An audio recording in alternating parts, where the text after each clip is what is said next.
saying that this is how many people we need in this department. This is what we need to do the trash on Mondays. This is what we need to do trees. Maintenance is pretty much set on what their duties are. Same way with the front desk. I know exactly what their hours are. The budget I gave you for the equipment center is done the exact same way. My thing is, if we're not at 100%, then we have money or there's some leeway with the employees. Thus, we can pay for the potential employees, which would be a full-time person, which is Miss Sherry, and then potentially another 2 people, 3 people. Sherry was already employed. I know, She was promoted up. We had a manager there that was not budgeted. And because of the fact that we do not have a pool open, the budget money I had, those people have been moved over to the fitness center so that they do have jobs in the summer. The only one added is Pedro. Pedro, and that's just started, that's one person. So basically, we try to prepare a workforce that is used to coming here and giving a place for high school kids to work their way up. Because of the pool, they lost their jobs. Because of the fitness center, now we have that employee. Where those monies available. I don't know, the money's available is not necessarily how I would term it. But remember that also that the pool fees were covering the. I mean, we've lost $8,000 just not having the pool, just in fees. So that's pretty big, drastic. My point is that we go for $30 for non-members, nothing for the membership for at least a year and assess it then. And then do possibly a tier system. The membership up to date has paid out $23,268 for new equipment and the remodeling, the little remodeling we've done there. So that's money we have already paid for that place. And I think if we had at least a year reprieve or reassess it next year to where we're at, Mr. Peterson will have a better analysis of who's going, who's paying. The $30 would cover also the non-membership and potentially charging people at the motel a couple more dollars to cover those fees. But it shouldn't be on the membership. I do not believe it should be on the membership. Do we have a motion? Yes, sir. Is the membership paying for the equipment, or has the money come from revenue out of the motel itself? It's come out of the motel and the hunt because you can't So fill he's from an saying- empty bucket. What he's saying is not true. He's saying it's coming from the membership. It's his Everything here on the opinion. fort belongs to the membership. That's not the point. That's Oh, not it is the what I'm saying. point. It is the That's point. not what I'm saying. Either way, You're it came out of these monies. You're talking about individual membership fees versus the general population membership fees to do the things we have to do. We have the money to do it because of the revenue in the motel. Doesn't make any difference where you say it comes from. The money's there because of the fact that we are basically $200,000 over in our budget from the motel. Right. So yes, it's coming there. It's there because of the fact that we did so well in the motel. And actually, it's more than what he said. It's $25,730 that we paid for the fitness center. But by making the statement it's coming from the membership, it's not. Well, Mr. Peterson has to do the budget. I mean, I don't know if it's wise to put you guys in a box for a whole year, and I don't even know if $30 without, you know, each month you get a financial report. Especially with the way the cost of inflation is and everything, you're kind of maybe not giving the gym a head start by people like say $30, it's not worth $30, because we're still building up the gym. So I think Peterson should just kind of give the board, and you know, you guys just decide, but be able to make changes along the way, but putting yourself for a full year. We can do the $10 a night. I just made a budget that I think it's going to be needed. But I think, These are all hypotheticals. make it where you're not so Yes, we- restricted. But we've also seen how people treat everything when they don't pay for it. Exactly. Exactly. You know, there's a difference there. So can we clarify your recommendation and then we can move to motions? I recommend $10 for a member and $20 for non-members. Okay, and there also would be a fee to be decided from both the RV park and the motel to be credited to the budget of the fitness center. Yeah, and that's just moving money around, it doesn't Right. make any difference. Right. You know, you make, if you wanna do $5, make everybody feel better about the fitness center, that's fine. But then your hotel's not gonna make as much. Right. But our rates have gone up When it comes to 50% Please, since please last stop. February. Please I'm stop. sorry, I was just asking a question at the motel. No, How- please stop. Okay, You haven't been recognized by the chair. I'm sorry. Mr. Peterson to speak. Yeah, I've already, my brain just already short-circuited. So I'm just curious on the motel, so when people stay at the motel, do they ask for like a swim pass or a gym pass?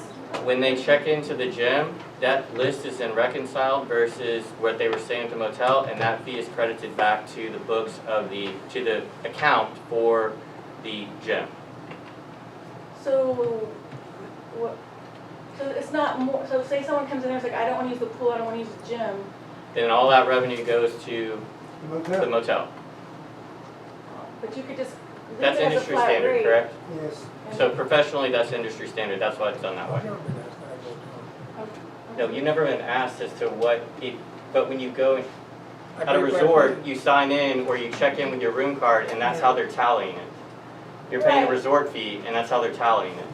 You may not know, they're not asking you, we're just not that advanced, like we can, we don't have a way to track it. It really doesn't make any difference to the bottom line. Yes, that's correct. So the recommendation is a fee from the motel, from the RV park, a monthly fee for the membership to be laid off until the amenity of the pool is open, $10, and then the recommendation is also $20 for non-members. I would like to make that motion. Okay, we have a motion on the floor for Mr. Peterson's recommendation. We have a second. So do we have any more discussion on that motion? Yes.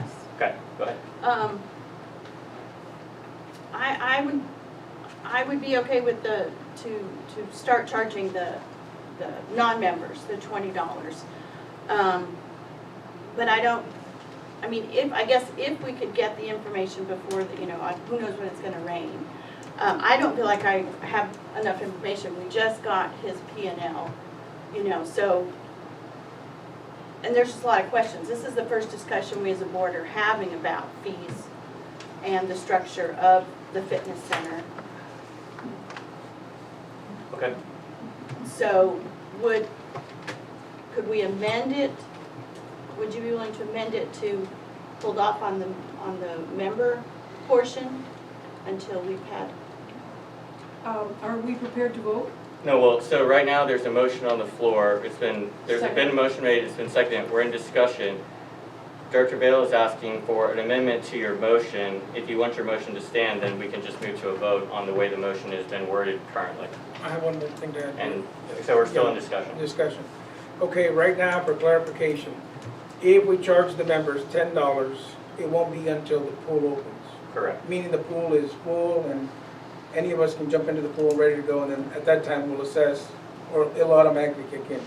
I mean, we're not gonna be like, oh, there's water in the pool, everyone start paying, but I mean, yeah, like, okay, so like, so we're reopen the pool, like, let's say we reopen the pool in December, I'm and asking we're like, for- we're gonna start in January. Yeah, there will be notice to people, I mean, we're not here to, Well, Okay, the thing is, on the agenda, it's a little misleading, and I'm not blaming anybody, but it says $20 for non-members. It didn't say, we're gonna charge the members $10, and then the non-members $20. this is just It a would've- description of the agenda item so that the motion can be made. It also doesn't talk about the fees from the revenue, or the revenue for the fees from the hotel or the RV park. But it's just, that's a description of the agenda item. Well, Now, we're talking about using the fitness center. Why is the pool an issue? It's saying, well, it's a concession to the rest of the membership to say, until this amenity is available, we'll let you use the fitness center until we can get there, and then we'll start charging the fee once we have a more full slate of amenities. It's just a concession being made, but, yes, sir.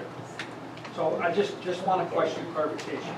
If the pool fills up, yay, you guys will start charging $10 To use the fitness to center? use the fitness center. So I have one residential lot, I have 2 lots, but I have 1 residence. There's 2 of us living there. So what will I be charged? $10 for the membership or $10 per person? That's something we need to look into. So it'd be as the membership, or we have to, I did it as. So it'd be $30 for 3 months? Well, in the past, if we've gone to a line dance class, it was per person. Yeah, What's the golf course, per person? yes. Same deal. I'm asking for It's like- it's like- clarification. No, I For the understand. pool, it's not the same. For the pool, our membership allows the family that's part of the membership to go to the pool. Exactly. So is it like the pool, or is it like, No, it's for the fitness center. I know, but What's right now weird? we're comparing it the same, because the pool is closed, they're giving us the amenity of that. Right. And if you're comparing apples to apples, Well, it's not apples to apples, it's completely just a concession. It's just an idea to say, okay, we can't do this, so we're gonna do this. So it's not apples to apples concession. I don't even have the ability to do that math. So, You have a second? well, okay, so what is, please clarify the motion as to what it is. So, Okay, is it per household, per member, or is it per person? $10 per person Per person, it would be mine. for the fitness center, $20 for a non-member. What you decide to do about the pool, do you want that in there? Until the pool is ready for use, there will not be a fee for members for the fitness center. Once the pool is back in action, it'll be $10 a person. So that's your amended motion. Correct.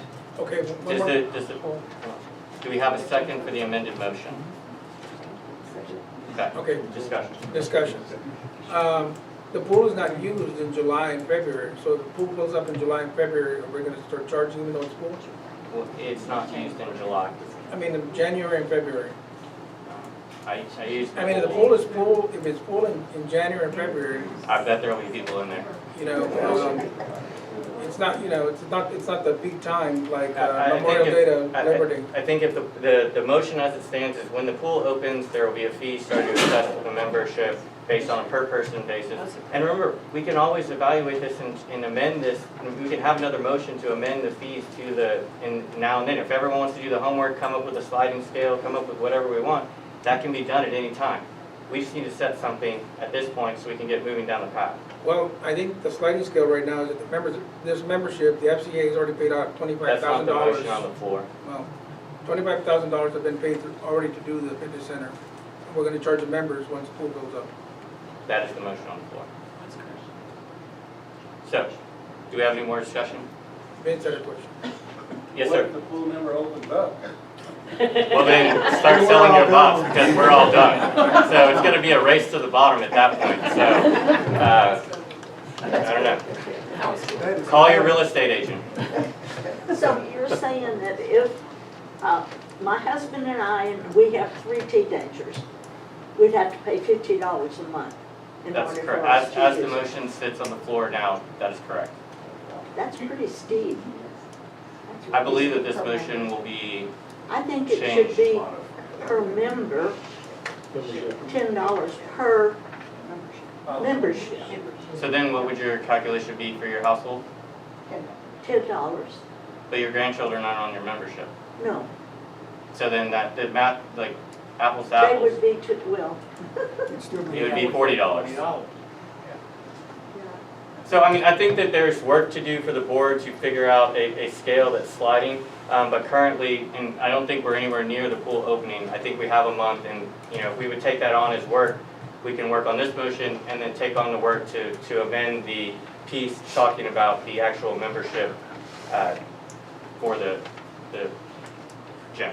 Unfortunately, since I've been on the board, we've never cut back on fees, so I'm not sure this will ever be cut back. Okay. So if we don't have any more comments, we'll move to a vote. Comments? Comments? Comments? No? No comments? Forever hold your peace until next meeting? Okay. All right. All in favor of the motion as stated? All opposed? Okay. Do you have the, thank you. Motion carries. Will you, Julie, send out a dispatch clarifying the fees? Thank you. Okay, so we have approval for a financial task force. I'll let Mr. Peterson describe what he has envisioned here. Well, I've reached about the level of my competence as far as accounting in our books are. As much clarity as I've gotten is about the extent we're at. We have some members here that have much more accounting experience than I do. That in most HOAs, there is a finance committee, task force, or committee, either one, but as far as the task force. We need somebody to help us get reserve studies done, clean up our books as far as exactly what's been going on with QuickBooks and get our balance sheet that it is correct. There's no way I have the ability to do that in the time I have and focus on it. I would really like to get a group of guys that have, or people that have the ability in accounting that would volunteer to help us basically work on this balance sheet that we know we have it correct. We have a lot of things, our expenses and our are fine. It's really trying to do forensic stuff that goes back in the past to see what doesn't need to be on there. And we're looking at stuff that goes back 20 years. And we need to go ahead and resolve it, clean up these books, and go on from there. So that's what I would like to get somebody to help me on that. So to be clear, when we're looking at records back and say we're looking at bad debt, those numbers and membership numbers, bad debt numbers, collection numbers would be given at an aggregate level, not at a level of the membership per person. So there's no issue with this information being presented to a task force. Right. Thank you. Just want to, that question's come up in the past. And so If there are any questions, the security of it would be me or an accounting person that will be helping. Okay. Do we have any questions? Is, Go ahead, you go first. I was just gonna say, is this, did we say a Task task force? force, It's yeah. not like a board. Well, this is task force, board committee then becomes a whole separate issue of how the thing, this needs to be nimble and a task force at the control of the general manager. Will an email go out to ask for volunteers? Yeah. They're not a group selected yet, have they? I No only one know wants- 2 volunteers. Okay, so how many do you need? I don't want more than 4. So anybody here, The room won't hold any more than that. anyone here who wants to volunteer, or when we get an email out requesting volunteers, Give us well, our credentials and Yeah. just exactly, go from there. preferably someone with an accounting background. I It think doesn't it'd have be to just be beneficial. an accounting background, it could be a Okay. finance background, Business. business background, CFO positions, controller positions, CPAs. And a good example is because of Chris and her going through all of our records for the last month, we're actually getting some organization on our record keeping for the past. We're finding stuff that we did not know existed, we're getting it all together. It's getting all, that we can start looking, okay, now we're starting to understand things a little bit better. Chris is part of our task force on that, and I appreciate that effort there. Because there's no way Julie and I had the chance or opportunity to get this done. This is the same concept. Let's go in and let's look at these numbers. Okay, here's this one line item. Let's research it, figure out why it's there, and get the right number. And do it that for everything on that balance sheet. And this task force, the balance sheet, in the long run, will play into your insurance coverage. It's your reserve study. It's all, this is an essential building block to the future of how this place is run. Do you have a I see the work that I've done as far as looking at the files and then anything to do with the task force as feeding the SOPs. Yep. How do we yeah. go forward? How do we file stuff going forward instead of having a mishmash? Right. And I just went Same through, thing with the accounting. I just went through a state audit that it gave items for an organization as to where they were deficient, and I'd say 70% of those items were not around their actual records that they have or the actual procedures that were being performed, but it was actually around the documentation of those procedures, which, as many of you know, is a huge, huge issue. So that's something that I hope to see build off of this. But do we have a motion to entertain the forming of a financial task force under the direction of the general manager? Do we need to do that? I mean, We need to give him the does he have ability. the ability already to form a committee? I'm not- I think it would be better if we gave him that. If it's committee, directive. no. If it's Committee, no. task force, possibly, but I just, So then we won't have any say-so as to who's gonna be on the committee, we won't be able to vote or have any say-so? We'll just be eliminated? We're just saying, you have a need, fulfill the need. Do your job. Yeah, yeah, do your job. Yeah. Just trying to clarify that. No, no, no. Whether we needed to. Yeah. No, I feel more comfortable if we said, hey, this is your directive, go for it. I make a motion that we allow Mr. Peterson to form a task force to look at the financial records Do you have a second? and straighten it out. I'll second it. All in favor? All opposed? Abstaining? Okay. The next agenda item is a variance. Go ahead. Well, I'm not sure how we want to go forward with this. You got Oh, yeah, those were given to me, somebody computerized what it would look like.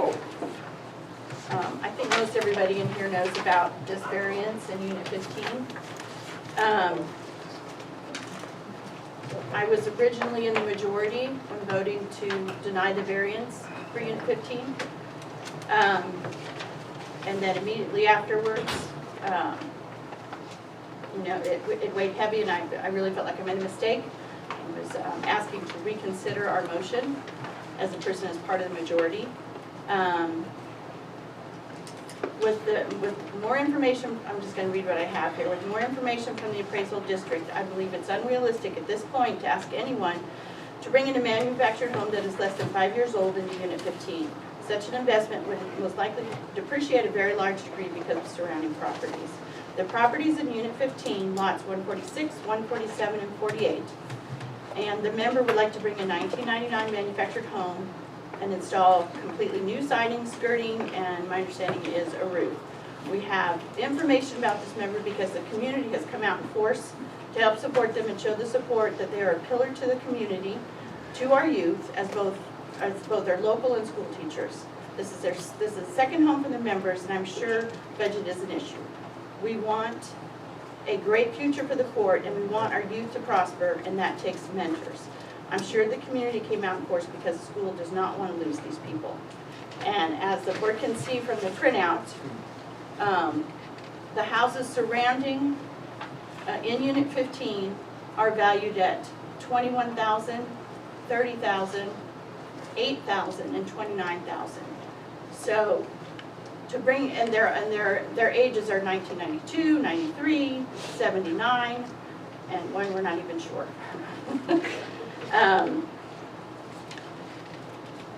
And on the printout I gave, the questions that we need to ask ourselves as a board is how can the fort ask members to develop their lots when the fort lot is helping to depreciate Unit 15 with a property we ourselves have in there. I got the wrong one also. I have two. I updated my copy. That's what it should be here. Here it is. Sorry. They're asking for this variance. It's newer than the surrounding homes. They're willing to sign an agreement to have it recited within a year, or they understand that a lien will be placed on their property and filed in public records, and they're willing to sign a statement to that effect. how much would our neighboring taxes go up with new homes next to them? If all we are allowing is 5 years and newer, you know, what is that gonna do to the rest of the members that have been there for a long, long time? I feel that until we have a written plan on how we can bring this unit up, because the subdivision was made in 1979. And to say today that it still has to be 5 years and younger when there's no plan on how these people can get old ones out and new ones in. People don't want to have refused to buy because, you know, it's like, well, I can't afford to get this trailer out of here and put a new one on it. Our CC&Rs allow for a variance, and let me finish over here. This is why I write it down. The member in good faith tried in good faith to do everything we asked, but wasn't able to. We asked for the siding to be done before moving the property, which is not something that is recommended, and we asked for an inspection that they could not get without spending a couple $1,000s, all without a guarantee of approval. Although they do get an inspection because it can't be moved unless it's structurally sound. They just can't get a written report from that company. Their structure will be an improvement to the surrounding area. I believe I already said that. Let's not penalize a member who has 3 lots, has been paying on it for over a year, for our not having a process for something like this going forward, which is something I think we need to do. So that being said, I'd like to make a motion to reconsider the Cardenas variance. You have a second? I'll second it. So we have a motion on the floor to reconsider the variance for the Cardenas property, seconded by Director Guzman. We're open for discussion. Directors? Well, I have something to say. I think the board has a legal and ethical obligation to enforce the association's governing documents and abide by all the applicable laws. If we do not do this, we could be placing the association in danger of legal action. I'm sorry that this may not work for the Cardenas. I'm hoping that something else can be found that will work for them, but this particular home being brought in is not appropriate unless Unit 15 wants to get together and change their CC&Rs. And if they don't do it, it's not the correct thing to do. Yes, sir. Hold on. Hold on. I'm the chairman of the meeting. Thank you. Thank you. My name is Phyllis Gibbleton, and I've lived here since 2010, and I live in a mobile home. Since that time, 12 to 13 other mobile homes have been brought in and have complied with the CC&Rs. And I really take offense to consider approval for the Cardenas variance. Should be about the variance and not the Cardenas. According to when they bought their land in Unit 15, they should have received a copy of the CC&R or had access to a copy of the CC&Rs. Number 2, on the CC&Rs, it's clearly written that there shall be no more than a 5-year-old mobile home brought into the entrance of Fort Clark. We, as a former member of the Architect Board, the purpose of the Architect Board is to promote and protect the high standards of development of our community. I really, really take exception to granting this variance. The Cardenases went to the Architect Board with their permit. It was denied and it was sent to the proper authority, which is the board. With all the information at that time they should have presented, the board denied that variance. So that's 2 denials. Also last month, we talked about it. Time has been spent on it. Now this is the 4th month. We're spending time on this again. Again, this all comes down to the CC&Rs. and what Linda had mentioned previously. Thank you. Yes, sir. Okay, so the board has the right to approve a variance. If they approve the variance, we're not open to a lawsuit because the board has done due consideration and has approved it, if they choose to do so. So I hear people, I think there's some confusion that, well, you can't do that because the CC&Rs. We also have the ability, through you guys, to approve a variance. If we approve a variance, it's legal. Second, my understanding is that the architectural board actually recommended approval of the variance. They did not deny it, but they brought it to the board. So there is no denial of a permit by the architectural committee. They just basically say, we don't have the ability to grant you this authority, and they can either not recommend or recommend to the board. And they recommended to the board That is correct. to approve. That's correct. Yes. Okay, thank That's you. correct. I just want to get that clear so You're that right. you No. guys are acting on You- current You're- information. We understand. You are correct. Question. Here. We'll go over here first. 1 second. Okay. Allison Watkinson. If we take Linda's premise that the board has to uphold or whatever, and that means that you would never approve variances in the future. So you're going by that. And I think that is inappropriate. I am in favor of the Cardenas variance for a number of reasons. If we want Unit 15 to improve, is anybody here from Unit 15? Thank you. That comes from within the unit. It doesn't come from the board. The board cannot mandate that, well, they can mandate certain things, but they can't mandate you have to do this to improve your property as far as siding, etc. So if the Cardenas bring in their 1979? 98. 99. They bring in their 1999 mobile home.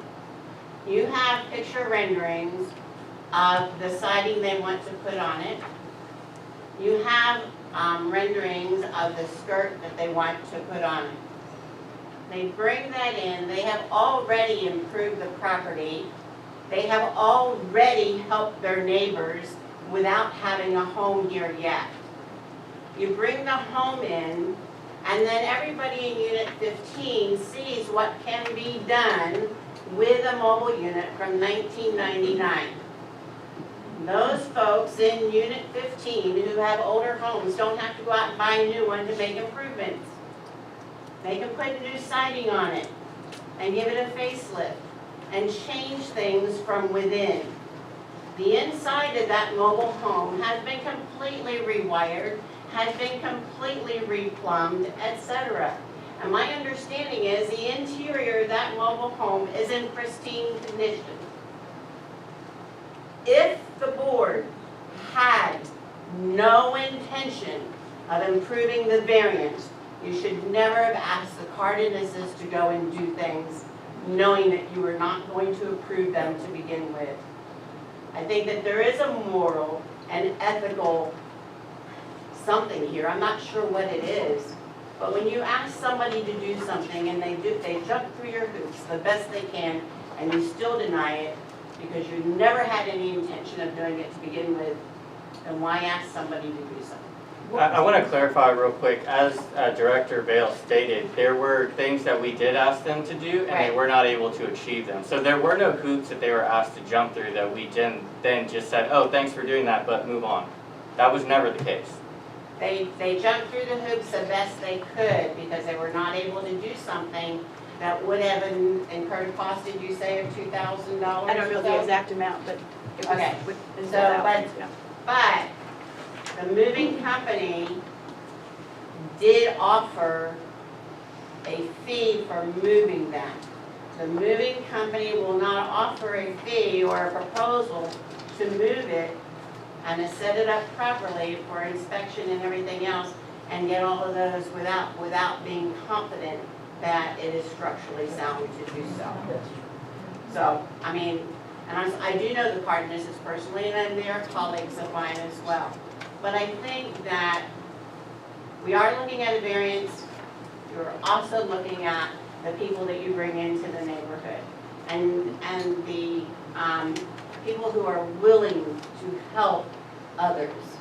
And then also, we see a facelift. Thank you for your comments. Yes, ma'am. Question, back to Linda saying legality reasons. Since it is in our declarations that the architectural committee cannot do variances, that the owner has the right to appeal to the board, do you guys have written procedures of how to present the steps for the average member to come to you to argue the variance? Because if I was an attorney, that would be something going forward. It should be once the architectural says we can't do this, it's black and white, so you're going to take it to the board. You have to give the average bear a step. If not, you're going to end up having people think their own ways, and that's why they brought out the community. Yes, and they and brought out stuff. So if we don't have it in writing, how are we supposed to approach you with a variance? So, and I can agree with that situation, and that is the reason that for the first time when they brought it, and then there was some confusion as to what they were supposed to do, and it was initially denied. That's why they were given a second opportunity, and they were coached as to what to do. So in this sense, I think that has been done, and I do agree with you. As I stated earlier, we need procedures for each of these things. We're not there yet. Now, was that, when y'all did that, was that after, because then the thing is that there could be pretenses that you kind of already had made up your mind. I mean, so is it a public what you requested for the variance? I think they've made it public.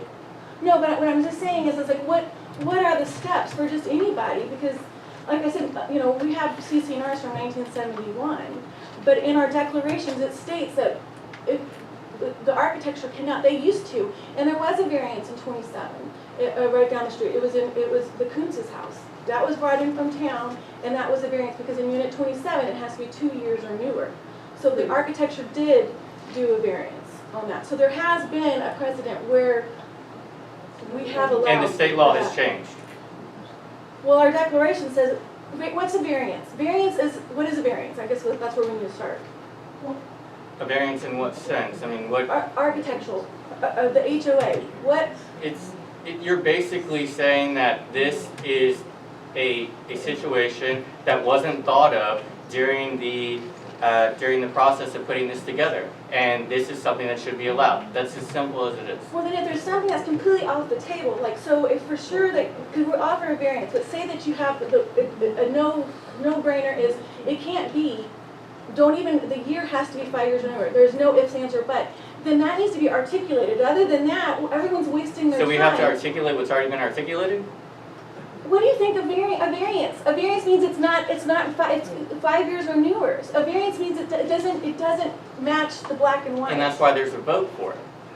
That is your critique. That is the, okay, so But she was 30, saying 40. legality, it has to. No, she's speaking of other legal reasons that, as you're well aware as a former board member, we cannot get into the membership. So I'm going to ask one thing of the membership right now. You have to understand that there are things that you are not privy to. And sitting on this side of the table versus that side of the table, there is a whole set of conditions that you will never be open to until you sit on this side of the table. And I was told that prior to coming over here, and I didn't put a lot of weight in that bucket. And I'm telling you now, it's big. So why didn't you do this in a closed session? Because this has been brought to the public scene and it needs to be hashed out or it's going to fester for a long time. So it's been brought 4 times, as I understand it. And I have a problem with the board not sticking with your decisions when you make one. To clarify, it has only been brought legitimately 3 times. This is the 3rd. Even 3 times is over the top. I think the other issue that I'm hearing in here is you've asked for every unit to update their CC&Rs because they're so old. And for the people who live in 15, if you have a problem with what's going on here with this process, go and update your CC&Rs. It's in your hands to do that. It doesn't have to be in the boards. Yes, ma'am. Hi, I'm Susan Pavone. I live in 15. In 15, we don't have a problem with this. we know the CCNRs, 5 years. We're in our trailers, they're like 1979, 1980. They're all old trailers and nobody's. 78. At this point, nobody's really planning on moving, so this 5 year, it's not concerning them. We don't even, I live close to this issue and I never knew anything about it. 15, to my knowledge, is not talking about this. And so that's kind of the process that is available to anyone who wants to get a variance, is to involve their community members, and they can actually bring changes to the CCNRs where the board can then consider those as a whole, rather than us making one-off decisions where it turns into a 4-month process. Why not fix the problem for everyone versus trying to fix this problem for one person? So my recommendation would be for, obviously we have a motion on the floor. I'm hoping that it'll be pulled off the floor, but if it doesn't, it'll be taken to a vote.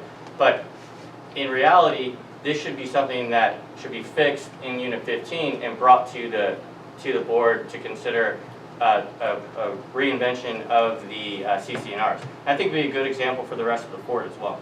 But additional comments? Well, I kind of disagree with that because a variance is a case by case. Say the same exact thing came in there and a crackhead was trying to bring in a 1990, and so you had the community come out there saying, we do not want this. You want the ability. That's a lawsuit waiting to happen. No, because you have. Are you kidding me? We're going to personally decide on a person. We're going to create. If you're going based you're off talking about property code. We're going to make a decision on property code based on someone's character. That is a lawsuit waiting to happen, and I haven't been to law school. Not if they've been arrested several times and it's a public You can't record. consider that. Yes, you can. Are you kidding Why? me? It's a variance. You don't want to. We don't want. Okay. We don't want to lower Please the stop. CCNRs. We would have Please stop. planned how to Please build it stop. up. Yes, ma'am.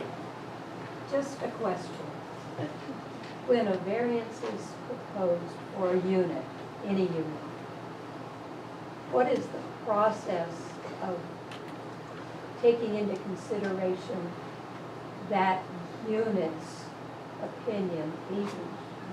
It is a contact made with the members of each of that unit regarding that variance? So currently, that is not the case. That is something that we were actually discussing this morning and have discussed in the past, is that that there needs to be a mechanism to alert the rest of the surrounding the unit members that there is a variance being requested, so that we can get input and they are aware of, like, hey, I also have that problem. Oh, and so does this person. So maybe we need to get together and bring this all to the board so we can fix this once versus doing a variance on each individual one. So that is something that we're working on, and we have some discussion in executive session today as to how to move that process to where there would be an ability for a member to speak up about their unit.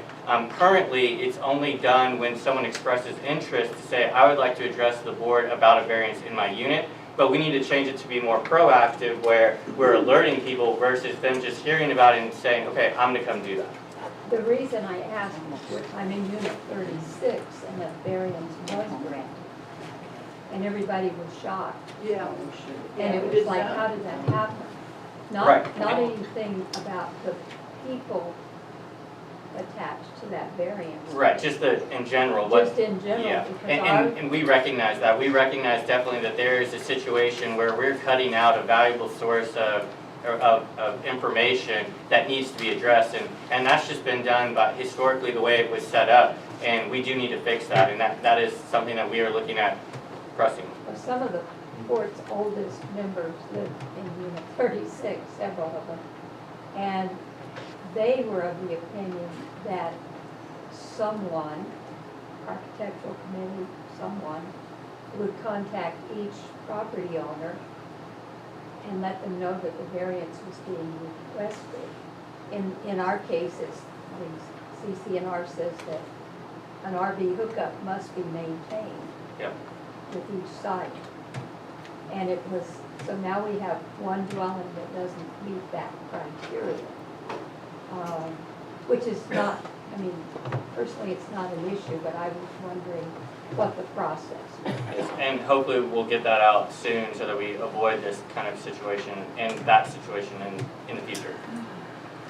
If we don't have any comments, I think any further comment, I think we're ready for a vote. Is that fair? Yep. So can you represent your motion? The motion was to reconsider the variance. So Would you like me to?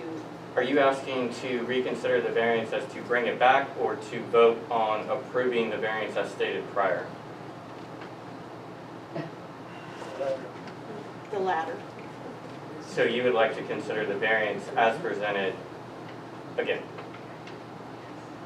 Well, I don't know the parliamentary procedures. I mean, the Roberts rule says reconsider. I'm asking what is the result? If the motion carries, what's the result of the motion you're making?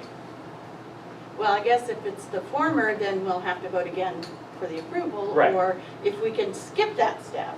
And that's what I'm asking. Do you want to skip that step and jump straight to approval of the variance, or do you want to reconsider the motion? The proper steps are to reconsider the motion, then we'd have to bring a motion to do. But now, if there is not a motion to reconsider and that doesn't carry, then it's dead.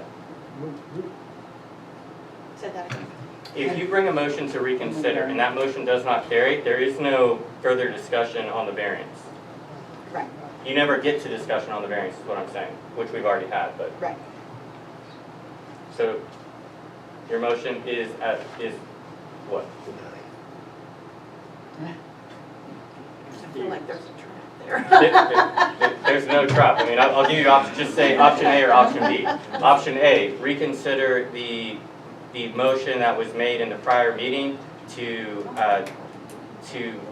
want to reconsider the motion to approve the variance, which means you would jump into discussion again and there would have to be a motion to approve the variance, or you're making a motion, which I don't think is proper in parliamentary procedure, to reconsider a motion that's already been denied. It wasn't like it was a stalemate, it was denied. So I think the proper step is for you to ask to reconsider the motion, which would be option A.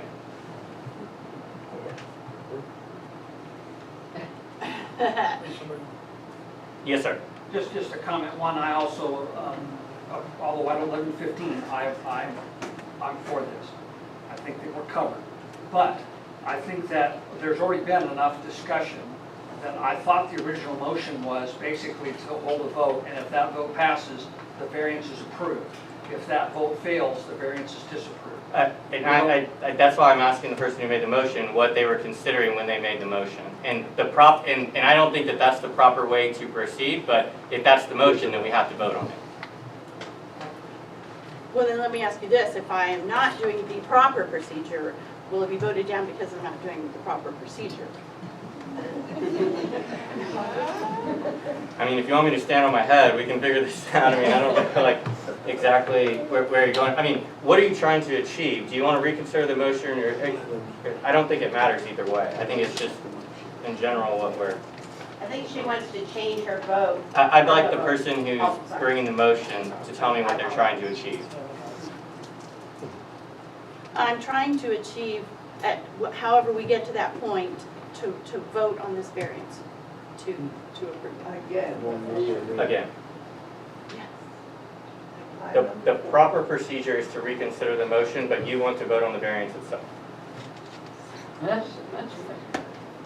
I'm getting mixed signals here. It does not matter one way or another to me. The proper procedure, you brought the motion. You brought the motion to reconsider. That's the proper procedure. Right. If you'd like to stick with your motion, the next piece of that, if your motion carries, will then to be considered the variance, which we've already had the discussion on. If your motion does not carry, the result is the same. Right. Well, and I think that may not be proper parliamentary, but you are the president, and we can consider this, we can deem this okay to jump straight to the vote. If you would like to jump straight to the vote, I'm happy to entertain that motion. Okay. I make a motion. Yes, restate. Yeah, you're going to need to restate your motion. I make a motion that with the additional information of them being willing to sign a lien, because that was not in the original, to have their house cited and all the work done within a year, I make a motion to approve that. Do we have a second for the motion on the floor? Seconded by Director Guzman. We've already had the discussion on the previous motion. We restated the motion as stated by Director Vale. All in favor of approving the variance as stated by Director Vale? 2. All opposed? Motion does not carry. Approval of the member hunt fees.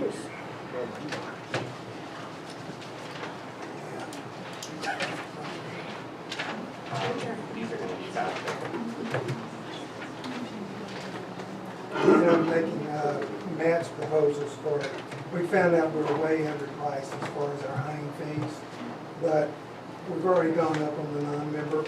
But the member price was $150 for 2 does, and he recommends we go up to $165, and that does 1 doe, and $100 for the second. Any extra does.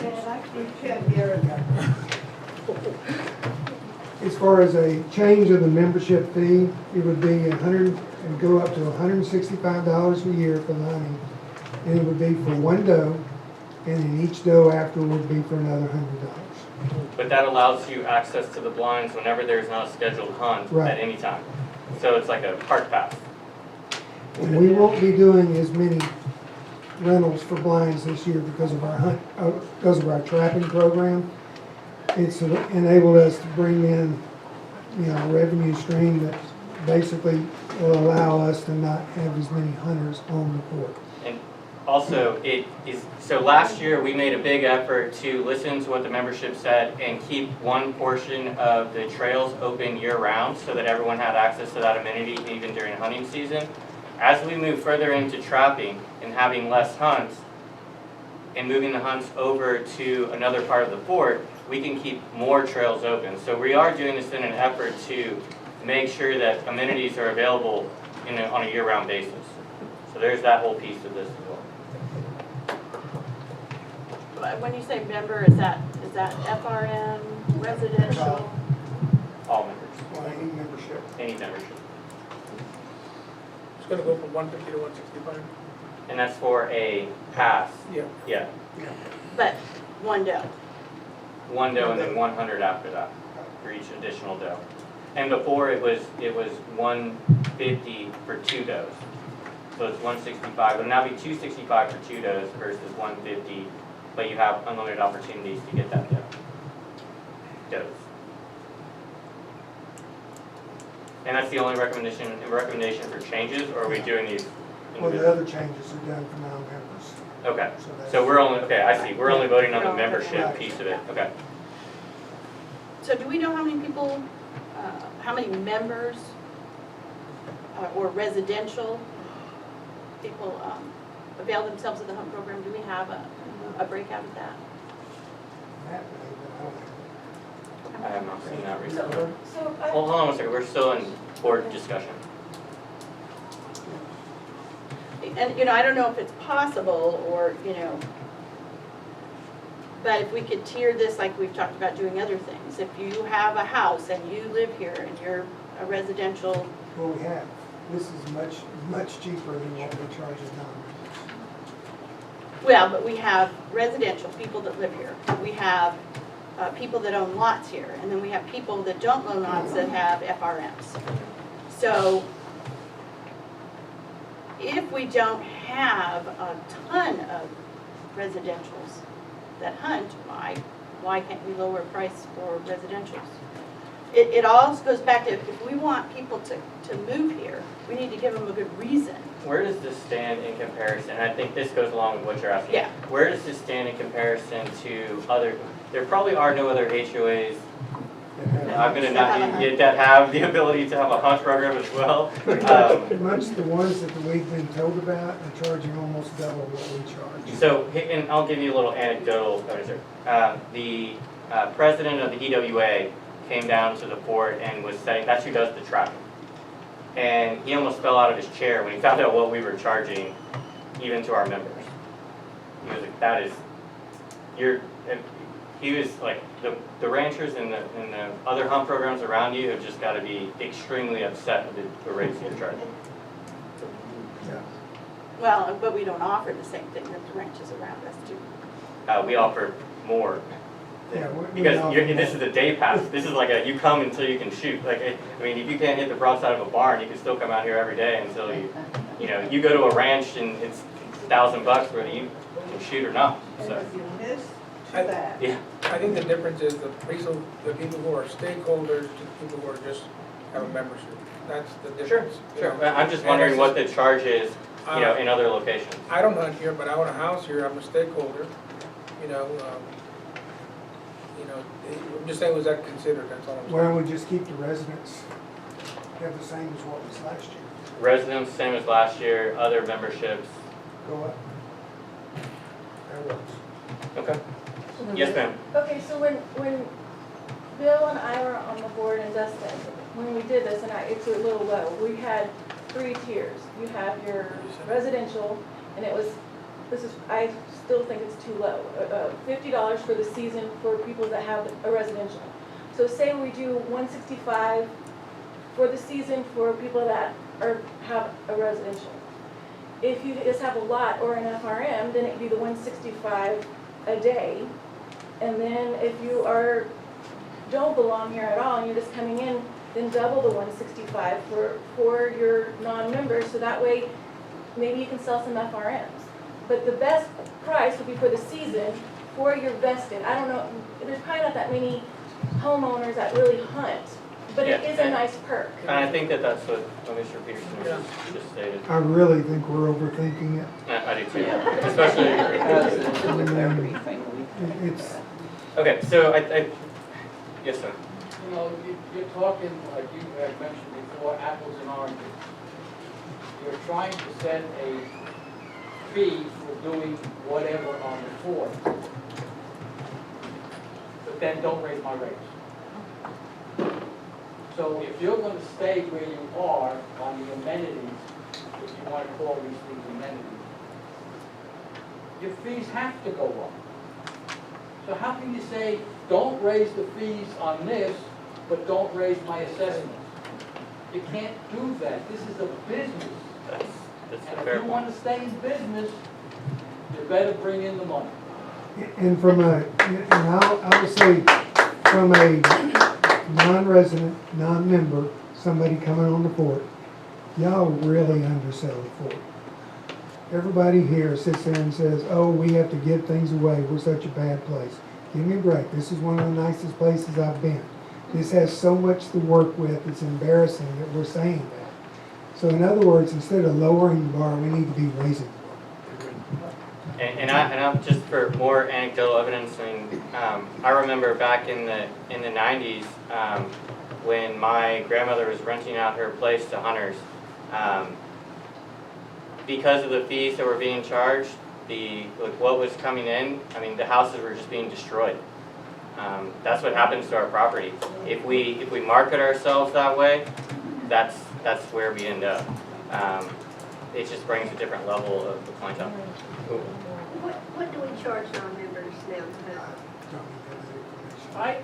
I got 2, it was 2 for 150. For non-member. She was asking for non-members. That's for member. Yeah. I'm sorry, that's what she asked for. I asked non-members. Oh, sorry. I didn't bring that.